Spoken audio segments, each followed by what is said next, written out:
Mutual Broadcasting System presents The Mysterious Traveler. Written, produced, and directed by Robert A. Arthur and David Coulton. And starring two of radio's foremost personalities, Lyle Sudrow and Robert Darnley, in Behind the Locked Door.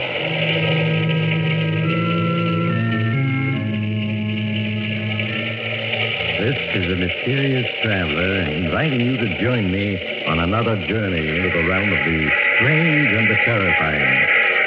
I hope you will enjoy the trip, and it will thrill you a little and chill you a little. So settle back, get a good grip on your nerves, and be comfortable, if you can, as I bring you the strange and chilling story so many of you have asked to hear again. I call it Behind the Locked Door.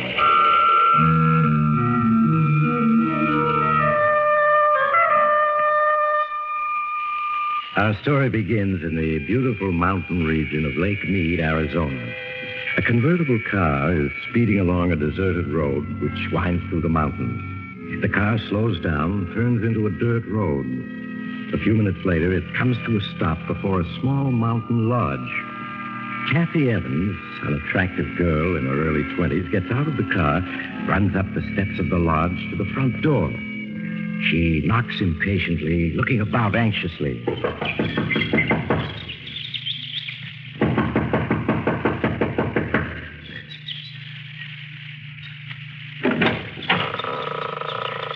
Yes? Martin, Kathy. I thought I'd find you here. Aren't you going to ask me? Go away, Kathy. Martin, what's wrong? Go away. Go away. Not until I find out what this is all about. Well, let me in. Are you alone? Hello? Yes. Darling, look at yourself. You haven't shaved in days. Martin, those deep gashes on your neck and face. How did you get them? It doesn't matter. Darling, you must have lost a great deal of blood. And you're feverish. Yes, I know. Is it true about Professor Stevens? Yes. Why did you leave town so suddenly last night? The authorities are looking for you. Do they know I'm here? No. How could they? It was intuition that brought me here. They mustn't find me. Martin, nothing makes sense. You returned from an expedition last night alone, unexpected. You stay in town 1 hour and then vanish. Not even phoning me. It's best that way, believe me, Kathy. You've got to tell me everything that's happened. I can't, Kathy, I can't. I'm your fiancé. I've got a right to know. Kathy, go away, please. I won't go away until you tell me what's happened. If I do, then will you go?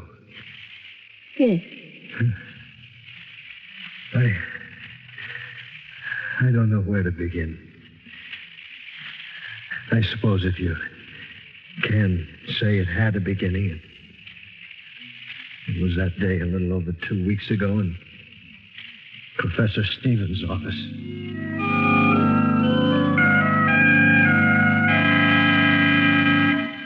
Come in, Martin. Come in. Have a seat. Thank you, Professor. Martin, how would you like to go exploring with me for, say, 10 days, 2 weeks at the outside? Exploring where? The Vermilion Cliffs along the Colorado River. I found some wonderful Aztec pieces there last summer. One large cave I stumbled on proved to be a veritable treasure trove. Yes, I've seen those Aztec pieces in the University Museum. Now, the Vermilion Cliffs still remain largely unexplored. I'm sure that we could turn up many more objects of interest. It certainly sounds intriguing. The only reason I hesitate, Professor, is because of Kathy. Oh, I'm sure she'd give you a 2-week leave of absence. Yes, I suppose so. How many of us would go? Well, it would just be you, myself, and an Indian guide, and 3 burros. I find that the fewer there are on an expedition, the better. Mm-hmm. When would we leave? Well, what about the day after tomorrow? All right, Professor, I'm with you.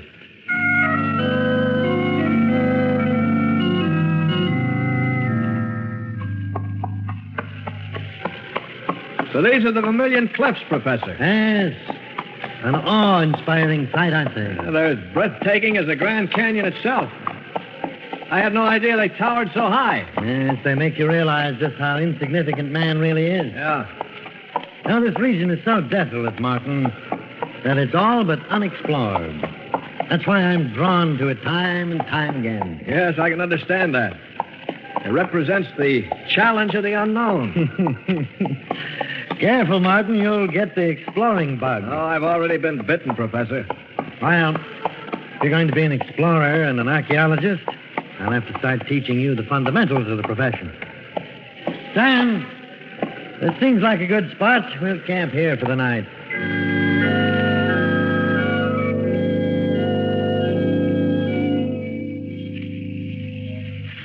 Phew. Well, it certainly is hot, Professor. Yeah, exploring isn't as easy as I thought. All right, Professor, what is it? For 20 minutes now, you've been sitting on that rock staring at that cliff. Note the boulders strewn over the face of that cliff. What about them? And that's a very peculiar landslide. If you carefully study the formation of it, What's peculiar about it? many of the rocks look as though they'd been placed there by human hands. But why and by whom? Well, one of the ancient Aztec forms of punishment was to seal a person in a cave by means of a landslide or just piling heavy rocks in front of the mouth of a cave. That landslide, there must be hundreds of tons of rock there. Yeah. Well, fortunately, we're prepared for it. Is that why you brought the dynamite along? Yes. Probably all we'll find will be a skeleton. In that case, it'll have been a waste of dynamite. However, we'll chance it. Oh, Sam. What do you want? Get the case of dynamite, Sam. I'm going to blast that landslide. Professor, better leave it same way it be. Why? Evil spirit sleep in cave. Better not wake him up. You really believe that? Martin, I wouldn't laugh. Sam may be uneducated, but he senses things that you and I can't even begin to comprehend. Now, wait a minute. You mean you believe what he said about evil being asleep in that cave? I wouldn't say that I believe it. But nevertheless, I respect Sam's opinion. But Sam, I still want to blast that landslide. I get dynamite.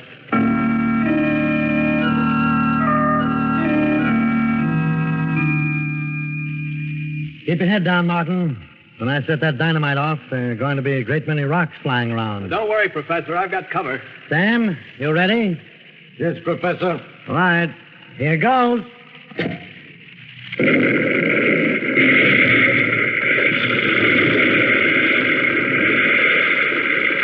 Keep your heads down. All right. It's safe now. Professor, I think you did it. I can see a small opening. Looks like the mouth of a cave. Yes, it is. Sam, let me have one of the flashlights. Martin, you take the other. I'll lead the way in. Just as you say, Professor.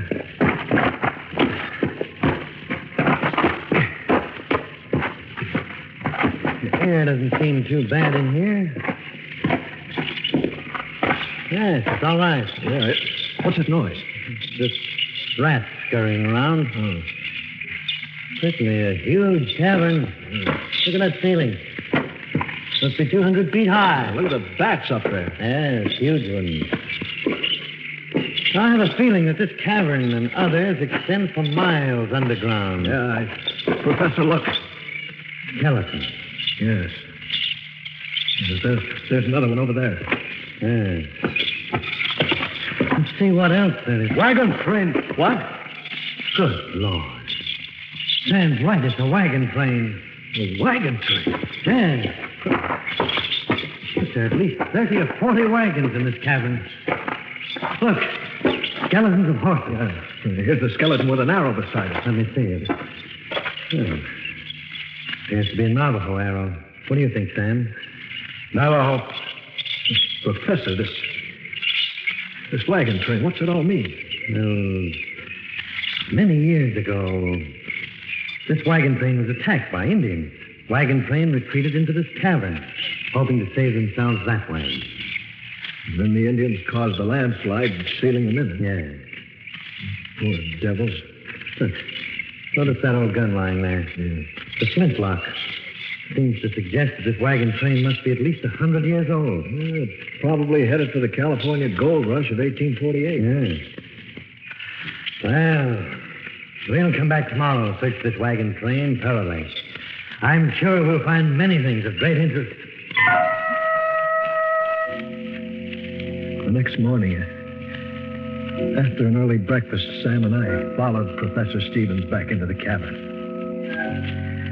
We spent the morning investigating the trunks and boxes we found on the wagons. And among the moldy clothing and 101 household articles, we found faded letters and newspapers which showed the wagon train had crossed the Mississippi in the summer of 1849, headed west for California and gold. We finished rummaging among the effects of the wagons, and the professor suggested we explore the cavern. We followed him from one cavern to another, each varying in size. Now and then the professor would stop to mark our trail, for the caverns were honeycombed with countless passageways.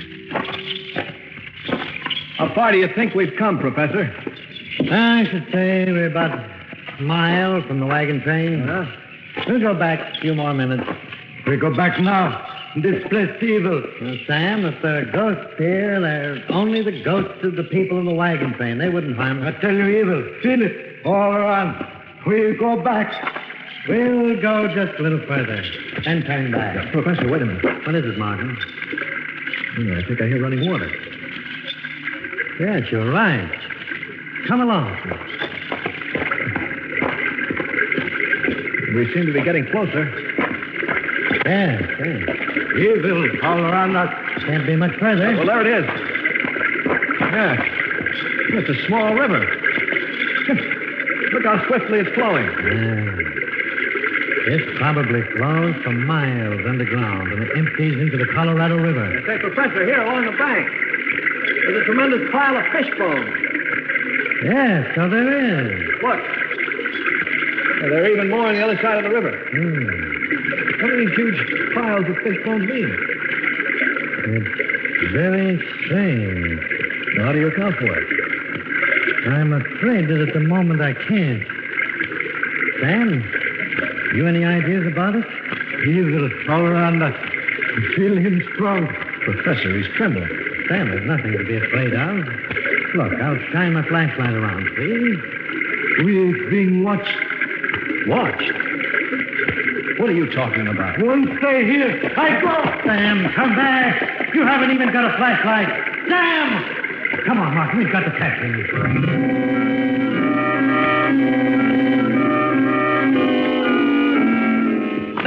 Sam, wait for us.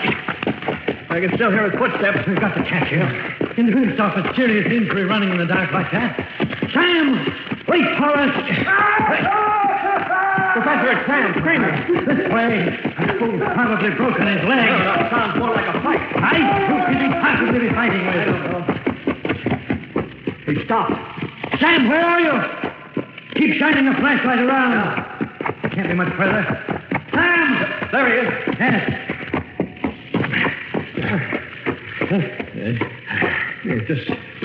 Just sitting against that boulder. His head down. Sam, give me a hand with him. God, Lord. His face. Neck. Yes.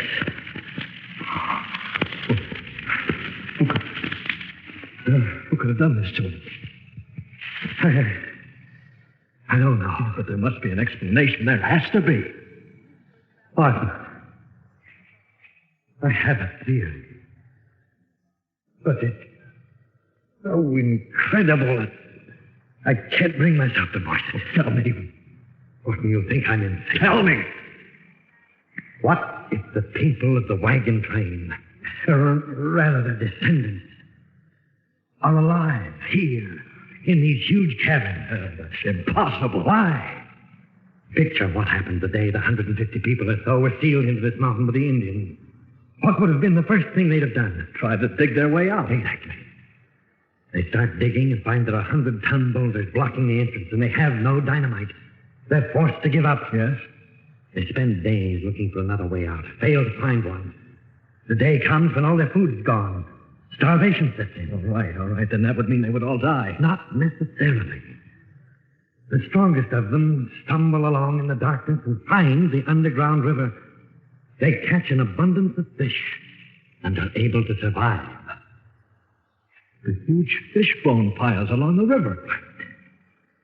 The river was an everlasting supply of food. They continue to live by the river in the dark. Some probably went insane, died. Others adjusted themselves to their new environment. Professor, you think those handful of survivors had descendants who are alive today inside this mountain? Yes, Martin. And it was one of them who clawed sand to death. What can those descendants be like? Being born and living in darkness? I can only guess. I should imagine they'd be blind or near to it. But their other senses would be remarkably developed. Their physical appearance? I don't know. It's all like a nightmare. A nightmare you can't awaken from. What's to prevent them from attacking us? And our flashlights, for one thing. I'm sure light frightens them, just as fire frightens animals. Fortunately, I have a revolver. Well, we better move on. Wait a minute. What about Sam? There's nothing we can do for him now. Come along, Martin. And let's find the trail I marked so that we can get out of here.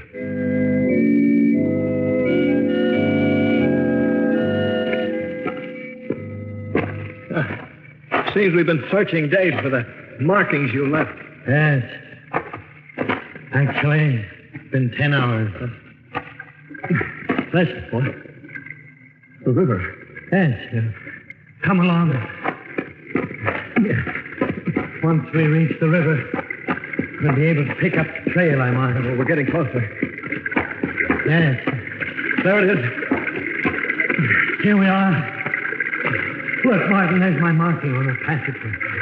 We found the trail. Yes. Martin, 2 a.m.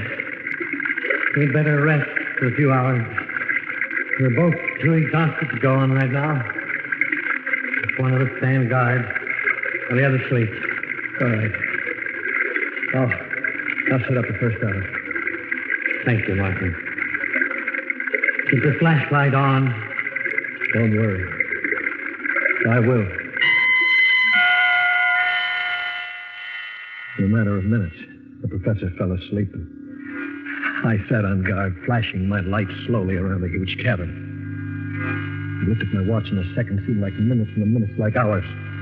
My eyes grew heavy, and I finally dozed off.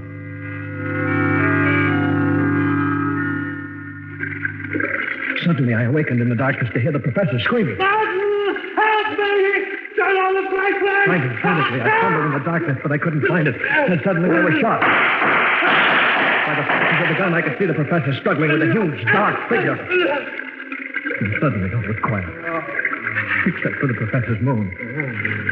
As I crawled toward him, in the darkness, my hand struck the flashlight. I turned it on, and that was the professor. Martin, I think I'm wounded. You're bleeding badly. Let me stanch your wound. Too late. Leave at once. At once. But what about you? Professor? Professor! I felt his heart, but there was no beat. I staggered to my feet, shined my flashlight around until I found the professor's marking. I stumbled wearily along the marked passageway, trying not to remember my last glimpse of the professor's face. I hadn't gone more than 100 yards when suddenly my flashlight flickered and went out. As I stood alone in the darkness, that scampering past, I fought to keep from screaming. The darkness seemed to become heavier and more oppressive with each passing moment, and I had the feeling something was silently approaching. I backed up against the passage wall and waited, my eyes straining in the darkness, and then suddenly I was leaped upon by a wild fury. I threw my arms up as razor-like claws raked my face and neck. Again and again, the guard savage was knocked aside, and I could feel the blood streaming down my face and neck. And then suddenly the deathly clawing ceased as my attacker turned to ward off something in the dark. As I sank to my knees, I was dimly aware of a fierce fight taking place, and then consciousness left me.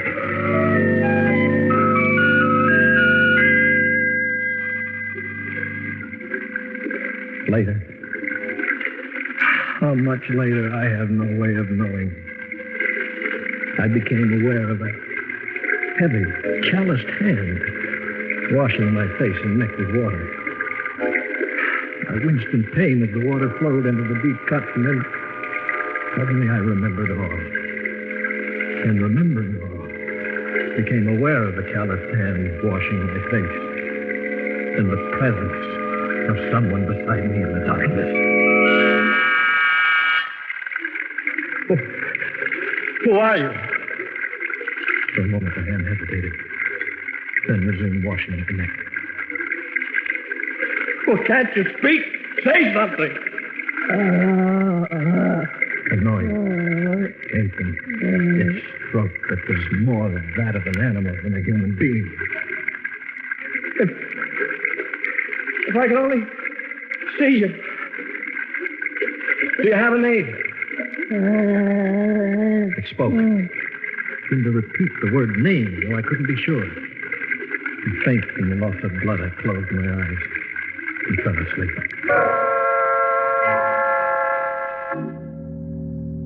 When I awoke, my face and neck felt stiff and painful.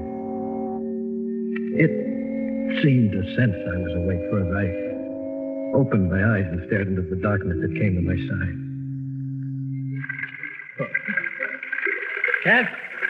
Can't you understand anything at all? Don't my words make any sense to you? Why did you save my life? My hand brushed against its hand, and I could feel the sharp, claw-like fingers on it. I reached out in the darkness. As I touched its face, it bit my hand. I tried to get to my feet, but it placed a strong hand on my shoulder and held me down. At that moment, I realized that not only was it my savior, but my jailer as well. I lost all track of time. Now and then, it would leave me, and I would cautiously get to my feet to steal off, but no sooner had I taken more than a few steps than it would be there at my side, forcing me to return to the bank of the river. I spent my every waking moment trying to think of a way to escape. And then, when my despair was greatest, an idea came to me. The professor had said that the underground river I lay beside emptied into the Colorado River. Though the odds were 100 to 1 against my surviving, I knew it was the only possible way of escape. Slowly, I crawled a few remaining feet to the edge of the river and, leaning over, started to wash my face. I could sense that it was watching me. I leaned forward a few inches more and fell into the river. As I came up for air in the swift-flowing water, I heard a splash beside me. A moment later, I felt its arms around me. The current swept us along with breathtaking speed, and as we clung to each other, I discovered that it couldn't swim. For what seemed hours, the river swept us along in the darkness, and I felt myself losing consciousness as I attempted to keep the two of us above water.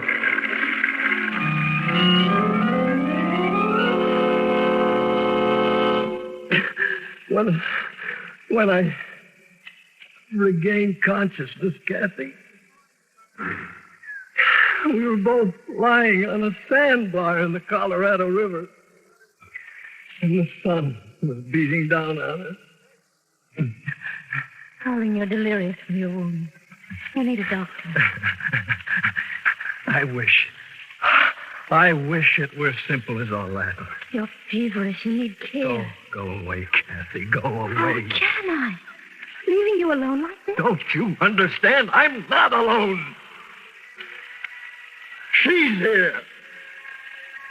She's here? Yes. Didn't I tell you? Turned out to be a she. You're out of your mind. You don't know what you're saying. First saw her. That first time. Lying unconscious on that sandbar, my first instinct was to leave her there, but how could I?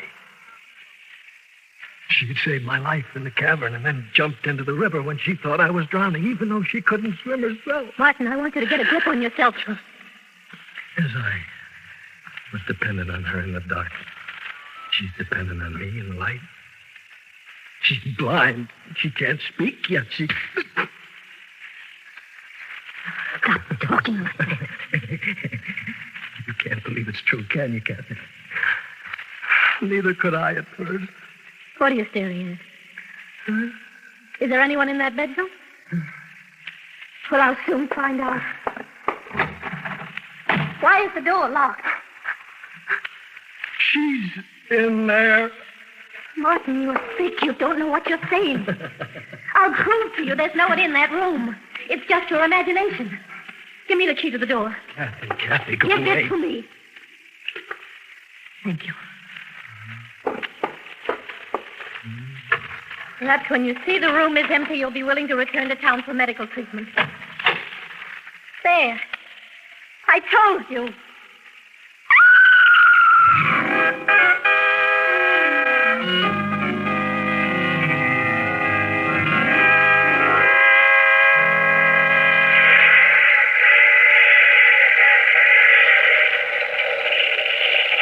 This is the mysterious traveler again.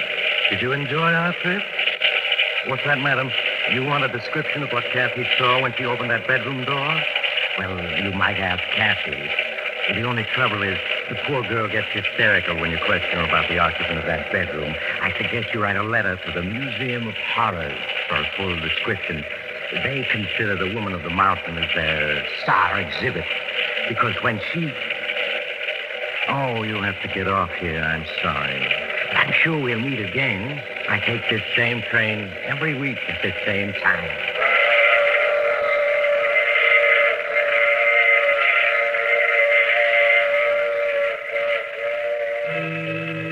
You have just heard The Mysterious Traveler. Our cast, Lyle Sudrow, Ann Shepard, and Robert Dudley, with Maurice Topple in the title role. Bill Tarkin speaking. This is the Mutual Broadcasting System.